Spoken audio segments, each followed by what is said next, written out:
the economic collapse, rich people buy gold and silver. What do hobos rely on if money worth nothing? Tobacco? You know what, Erica or Alex, and by the way, welcome to the Patreon community, Alex. Okay, so you got to look at it like this. Everything is tradable, all right? So yes, cash is king. So if you have cash, but that depends upon who you're working. That's why I said something about GPS. Let's figure out where your jump is. Okay. All right. I will go back and look at what you sent me. That way I can have that stuff ready for you before the weekend's out. And in that way we can work on it together. But as far as the way things go, everything's tradable. Somebody has a lighter, that's tradable. You can trade it for cigarettes, you can trade it for other things. Food is tradable. Anything that is consumable that somebody needs on a daily basis is tradable.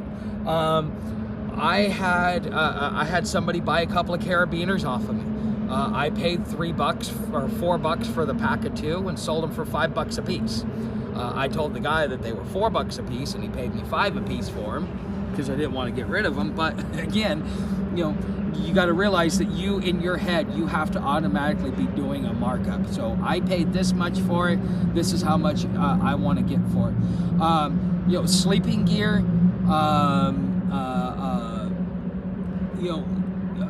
Yeah, sleeping gear is going to be really important.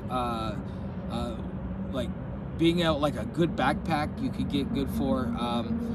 Charging cables. Oh man, you want to talk about if you go to hotels, like somebody on the channel said, question about cashless times. What about hygiene products, rubber gloves, soaps, skills, fixing, sewing tools? Yes, think of it like the Middle Ages. Back in the Middle Ages, there was no major production. Okay, you had little shops within a community that would like make your thread.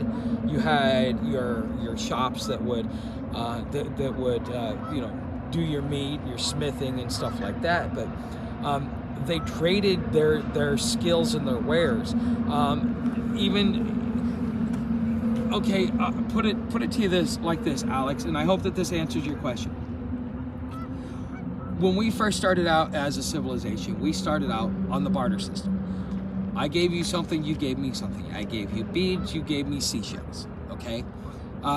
Because I liked your beads, I couldn't get your beads, you had your beads, I couldn't get seashells. You know, you see what I'm saying? Okay, then we moved into trading, okay, using like seashells, like in the all the way up until the 1200s, I believe, which is when China stopped being a superpower. They were using seashells. Well, the thing is there becomes such an abundance of seashells that it caused the market to collapse because anybody could go out and get them, so on and so forth. And so what they did is they switched to gold and silver, which then became legal tender.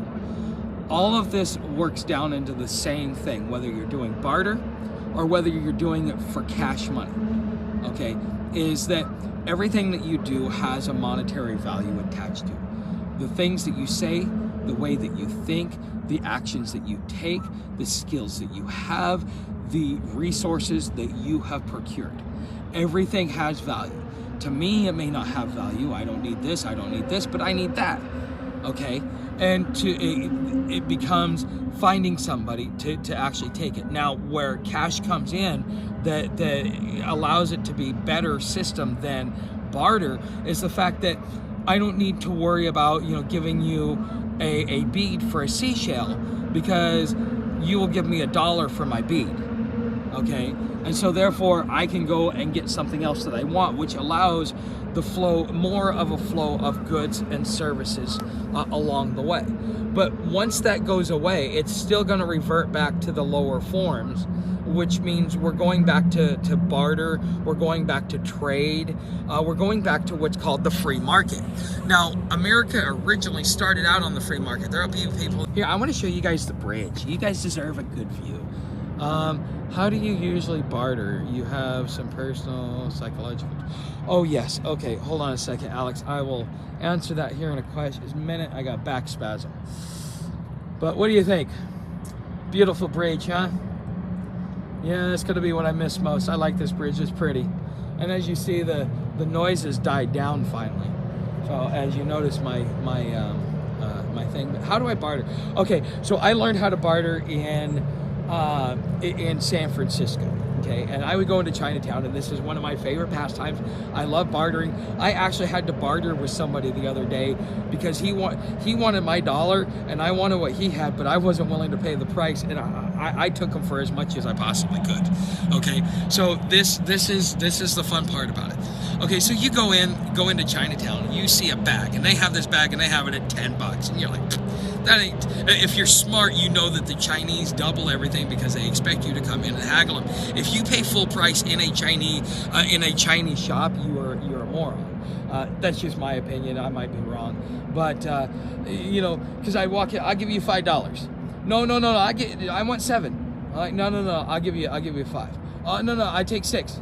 You say, no, I'll give you, you say, I'll give you $5. No, I want $6. You know, because they're trying to get as much from you as they can, and you're trying to get it for as little as possible. What you do at that point in time, once you reach that headway of like, okay, this is as low as they're willing to go, this is high as you're willing to go. If you really think that you got it and you can push the envelope, you turn around and you take a step, and then but before your second step is planted, they'll be like, okay, $5. That is how you haggle. Okay, this is that after I got to do that in Chinatown, I had so much fun. Buying and selling things is it's so much more entertaining if you know what you're doing. So for example, yesterday, I had a couple of dollars left over. Bartering was norm in South Korea as well. That makes shopping much more fun. Yes, it is. But so last night, yesterday before the live stream, this guy, he's like, I'm like, you got a cigarette for sale? I got $1 for 2 cigarettes. Well, I got this one cigarette, and I'm like, no, that cigarette's broken. I don't want a broken cigarette. I'm not gonna waste a paper. I can go roll one myself. He says, oh, well, okay.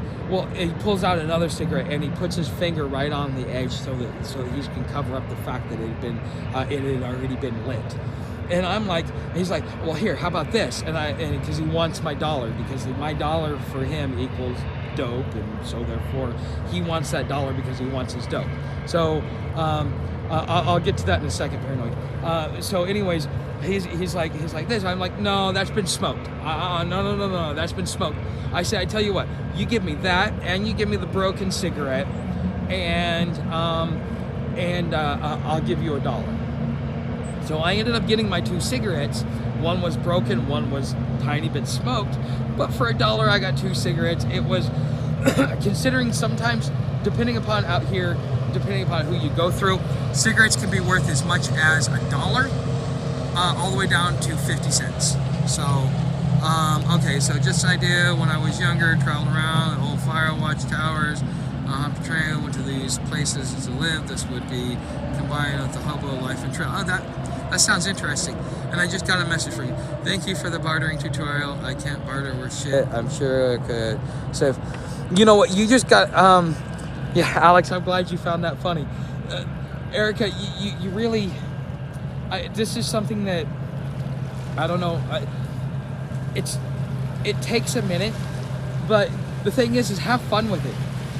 When I go in there and I see that bag for $10, I think $5. I'm like, I don't want the bag, but if I can get that bag for $5, I want that bag. Sure, not a problem. I'll take that bag for $5. So therefore, that's how you get started. Because once you get the thrill and the rush from that, you'll walk out, you'll just like be giggling, like I'll jumping up and down and clapping and being all happy. I'm like, yay, me!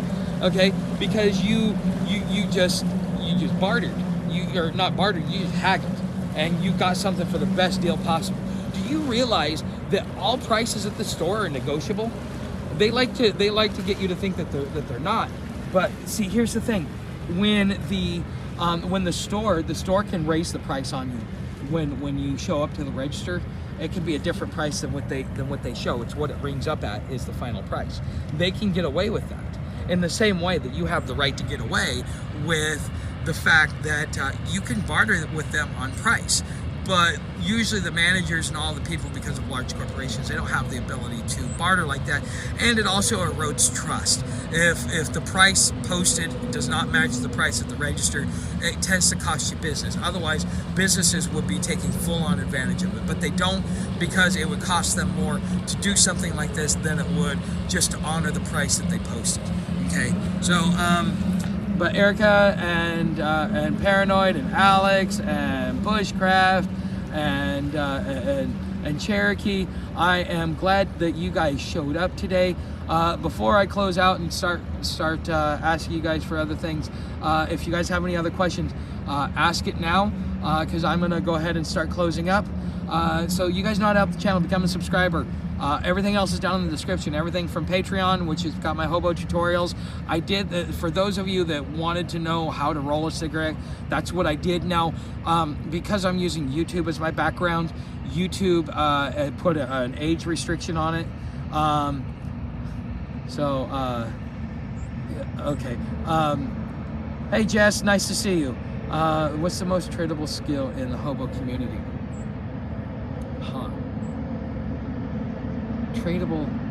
Tradable skill within the hobo community, like from one hobo to another. It would have to be scavenging. Yeah, it would have to be scavenging. That's probably the most. That's why Puckett was successful the way he was. That's why Puckett doesn't want to leave, because he scavenges everything. Everybody needs stuff. Hey, I need a battery bank. I need this, I need that, I need a power cord, I need this, okay? Procuring food, no, not out here, because you can go get it from all kinds of places. People won't trade you out here in the hobo world and in homeless life. Food's the one thing you don't sell. If somebody's hungry, you feed them. You don't sell it. You don't trade it. You just don't do that. It's not very classy. You will have people that will come by and say, "Are you hungry?" Because sometimes you're not able to get to a food line, or some guy's so twacked out he doesn't know where to go, what to do, or he's new in town, doesn't know where to go. You hungry? Here's some food. Okay, that's how you make friends. You do not sell your food. Whatever you do not sell your food. If you do something like that, you will get negative pushback over time. People will not people will not tolerate that. So